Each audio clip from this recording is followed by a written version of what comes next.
Well, good morning and welcome to DataBank CISO Corner, where we discuss cybersecurity from the CISO's perspective. I'm Dane Dittemore, a Solutions Marketing Director at DataBank, and our broadcast is for CISOs and security practitioners and those who want to hear from the experts who do this every day. We hope our listeners and families are well and safe. We realize the uncertainty continues, so we appreciate you taking the time to listen in. With me today, of course, is Mark Houpt, DataBank CISO, and we have a very special guest today. Actually, two guests, one very special. Actually, they're both very special. So, Mark, I'll let you introduce our guests and kick us off. Thank you, Dane. As you said, my name is Mark Houpt, and I am the Chief Information Security Officer at DataBank, and you could call this, I guess, my podcast. So I will introduce my guests here.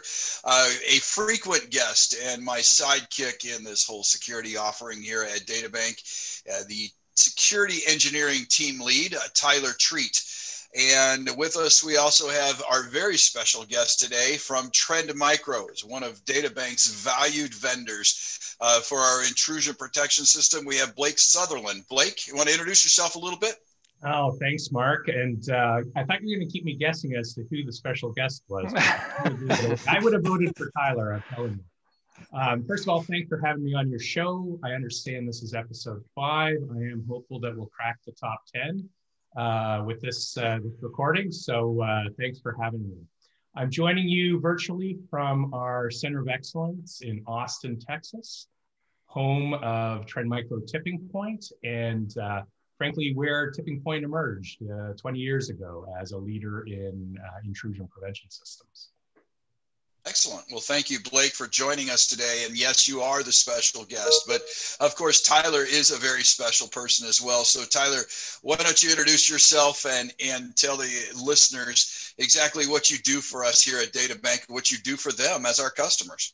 Yeah, my name's Tyler Treat. I'm as Mark said, the information security team lead here at DataBank. We manage all of the daily operations that are both customer facing and internal as it pertains to the world of security and keeping our environment safe. Right. And your role is to operate the systems that we're going to discuss today. And specifically, we brought Blake on and yourself to discuss intrusion protection systems. Now, there's a lot of misconceptions about what IPSs do in the world today.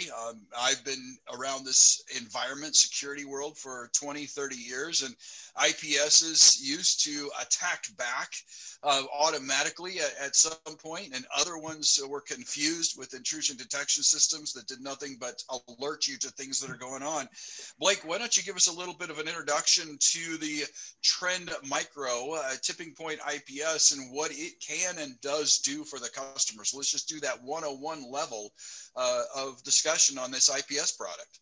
Sure. Happy to. And maybe I'll start with a bit of a history lesson because you did some important aspects and where, IPS started as IDS, a prevention decision is very much based on a solid detection. And if you look back, in fact, I was talking to, I don't know if people remember the name Greg Young. He was the distinguished Gartner analyst that kicked off the IPS Magic Quadrant over a decade ago and shepherded it for probably 10 years or more. And, the whole industry started around detections and what you can do on the wire to determine whether you're being attacked or frankly, whether you've been breached and someone's trying to do something outbound and, egress, stolen IP or whatever, right? So the real change came in two regards, right? If you can detect, why don't you prevent, right? If the quality of the detection is high enough, you need to, why not prevent? Because an ounce of prevention is worth a pound of incident response and remediation and all those other things, right? It saves Tyler for getting up at night. Yeah, exactly. Fact. You'd rather see a block than a smoke detector going off, right? Yes. So it was very important, but it changed in two regards, right? When you go make that big jump from detection to prevention, Now it's about network performance, right? And if you go back in history and look at the devices then to when they moved into prevention, they needed to be purpose built to protect your network and to have high throughput, low latency, right? Not to impact your applications, which may be sensitive to those things for sure. Secondly, the quality of the detections had to be really high because, we want to get rid of false negatives. We do not want to introduce false positives. And the common problem in security, whether you're doing authentication or you're doing network IPS, is type 1 and type 2 errors, right? And you really need to have very high quality detections. And two things happen there. If you looked at the gear that you would use for IPS, changed dramatically. Went from, common off-the-shelf compute to purpose-built compute for high throughput, low latency type environments, right? Had to be sustainable under load, both from a network load, but also attack load. And then on the flip side, on the detection side, you needed very, very low false positives. So the quality of those detections in the research that goes into them became very critical. And, these are two places that Trend Micro Tipping Point really distinguishes itself in terms of our gear and sort of its high throughput, low latency, its performance under load, and then our research side of Trend Micro, which, frankly, is at least 50%. If you look at the CVEs that are released regularly, we're usually the research arm behind more than half of them. And that's been going on for decades, right? So it allows us to do two things. One is because we're aware of the vulnerability, we often have rules put in place before the public disclosure of that vulnerability, even before a patch is available from the ISV. Secondly, it also means, virtual patches are like red wine. They're better with age, right? So we've had a chance to test them for a lot longer time. We're very confident of their low false positive rates. And as a result, they're in place, they're mature at the time an organization's at its highest risk, which is right after public disclosure of a vulnerability. Right. Great information, Blake. Thank you very much.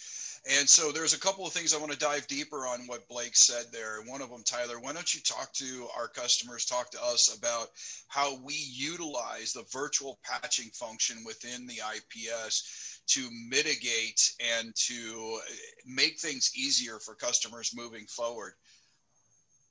All right. Yeah. So one of the things, we're operating at kind of different levels for a lot of our customers. And so we see their vulnerability assessments and things like that. We see their PCI scans, their internal and external vulnerability scans and all of this.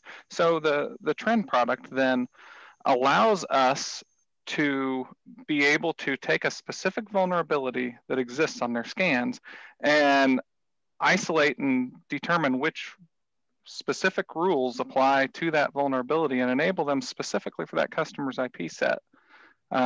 Which is huge, a huge improvement in their overall kind of risk posture of their environment. It has really worked quite well in that. Yeah. So with that, the Department of Homeland Security says that you have to deploy critical patches in 15 days and high risk patches within 30 days. So talk to me about how we can make it so that with that virtual patching, the customers don't actually have to deploy in 15 days. They can slow down and take some time to test those patches before they actually roll them out to all of their production systems. Does the virtual patching function on the IPS help with that? From the external perspective, it absolutely does, or wherever you're seeing traffic against those endpoints, we'll call it, servers or whatnot. There's absolutely the option there to be able to do that. It works. I've seen it, scan, see the vulnerability, apply, enable the filter for that customer, then rescan again, and you can make it go away. It just no longer detects it. Yeah. Okay. On external facing, right? Yeah. You know, obviously, if you've already got an attacker live in your environment, you know, unless you're protecting against lateral movement, which is capable in a lot of environments, but you know, you still got to patch your server. But you know, it buys you time on the outside, which is key most of the time. Yeah, and I think that's the important piece that our customers need to understand is that it buys you time. It does not remove the fact that you need to patch. What it does is says, hey, if it's a critical event and a critical patch that needs to be applied in DHS or your internal patching policies say that they needed to be deployed in 15 days, like any risk analysis, you can reduce the risk because we have this filter in place in front of it. So maybe reduce it down to a 30-day deploy or even a 45-day deploy because you know the external attackers can't get in because of the IPS. So and I can turn it on now. Yeah. Right. Immediately. Exactly. Yep. That's the important part as well. So Blake, did you have anything you want to add to that? Yeah, I just wanted to point out, like, that's some of the huge value of the service you offer to your customers, right? Like, if they were operating their own IPS, as an example, you know, they would have to understand and have the talent on their bench to understand from 20,000 rules and match them against the CVE and deploy them appropriately. And you have a workflow that allows you to do it efficiently, reduce their risk, close that vulnerability window for them very quickly. I wanted to emphasize, you know, virtual patches are fantastic for giving you the time, and a patch, like I said, is better with age, right? You want to have tested it and know how it's going to behave in your environment. Well, not only that, your team does a phenomenal job of improving detection as more public information comes out about specific vulnerabilities. You know, we'll see the rules be updated with new detection capability, and that's fantastic. Because a lot of these times people are learning on the fly. Yeah. So Tyler, you hit on something that's important, and Blake kind of mentioned this earlier about the research as well. Blake, why don't you tell us about all the research and the behind the scenes stuff that goes in with the IPS? Because you know, a lot of people see the front end of it and think it's a device that sits inside the data center at DataBank, and that's the end of it. But this is a life cycle, and this is a living and breathing product because you guys are inputting data into that, new data from attacks on a daily, if not even more frequently basis. So tell us about your research and the things you do behind the scenes in order to keep this up to date. Yeah, absolutely. Yeah, and the analogy I use is there's an engine and there's gas, and you actually need both to go anywhere, right? And while we often think of the IPS as that box that sits on your network, and you know, sadly, some organizations think of IPS and if someone says they've got an IPS, it's a check mark, right? And they don't realize it's all about, well, the engine's important, but it's all about the gas that goes in it. And gas is the research. You know, when we talk about virtual patching, this is about understanding the world of vulnerabilities, having the fundamental research and understanding of why a system is vulnerable, what piece of software is vulnerable. If you don't know the software, you can't use a scan to determine what rule to apply, right? And by having that in-depth knowledge of the vulnerability, you then can craft this virtual patch that determines based on network traffic whether someone's trying to exploit it in a way. And that can be very, very powerful. Sometimes those patches are very vulnerability facing, meaning they understand we have enough data about the vulnerability that we can tailor that patch perfectly to fit. Think of a hole in the roof and we replace, you know, that piece perfectly. Other times, as Tyler was implying, is we don't have a complete set. So we have an imperfect patch and we improve it over time, or as attacks change against that, or we just determine that, hey, maybe that underlying code had more than one vulnerability in it, and we have to have others that are kind of related to it. Now we have that, like, in order to provide more than half of the research around CVEs in the industry, we have an awful lot of people working on this. And we usually, and people mostly refer to what we call the 0-day initiative. This is researchers on our side and what would be referred to as a bug bounty program, working with sort of white hat researchers around the world in order to identify vulnerabilities in systems. But you know, that's sort of the 0-day side. There's what we would call the end-day side. Software vendors are finding their own vulnerabilities all the time and releasing security patches, right? And when that occurs, you know, the bad actors are trying to reverse engineer those in order to exploit them, because, as you mentioned, the patching problem is real, right? It's not easy to patch systems. So we have a whole NDA group that does a lot of the research for the industry. And in fact, we actually provide information to many of our, you know, fellow security companies around the patches that come out and the vulnerabilities underlying them. So we have an extensive team, and think I feel we're #1 in the industry as it relates to both 0 and end-day vulnerabilities in systems. Okay, great. So Tyler, how does that research, we'll kind of wrap up on this, how does that research and that extension, if you will, of our security team into trend help you as a security engineer, security team lead, ensure that these systems are updated and they're doing what they're supposed to be doing, our customers are protected? To put it as simple as possible, it's a force multiplier for my team. You know, having a force multiplier for the customers as well. Right. So it compounds down to the each individual's customer level, and you know, enables us to do so much more in this regard. You know, everybody wants more people on their team.